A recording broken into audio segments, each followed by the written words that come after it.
Understanding the phrase, to take a nap, easy English learning.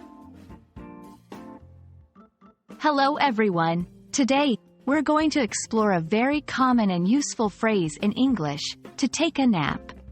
This phrase is used often in daily conversation, and understanding it can really help in your journey to master the English language. So, let's dive in and learn about what it means to take a nap, and how you can use this phrase in your everyday conversations. To take a nap simply means to sleep for a short period of time, usually during the day. Unlike a full night's sleep, a nap is brief and is meant to refresh or re-energize a person. The length of a nap can vary, but it is typically between 20 minutes to an hour. It's a common practice around the world, especially when people feel tired during the day and need a quick rest to continue their activities.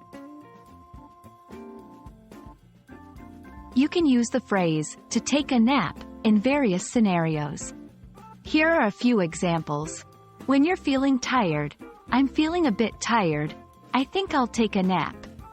To suggest a break, you've been working hard, why not take a nap and come back refreshed? To describe past actions, I took a nap yesterday afternoon because I was exhausted.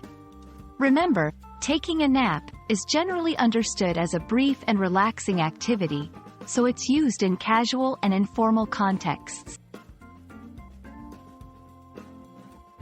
In many cultures, napping is a part of daily life, especially in countries with warm climates where a siesta or afternoon rest is common.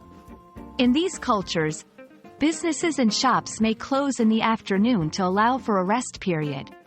In contrast, in some other cultures, napping might be seen as a sign of laziness. It's important to understand the cultural context when discussing naps in different parts of the world. That's all about, to take a nap. Remember, this phrase is a simple yet wonderful part of the English language that denotes a short sleep or rest. I hope this video helps you understand and use, to take a nap, confidently in your daily conversations. Happy learning! And don't forget to take a nap if you need one.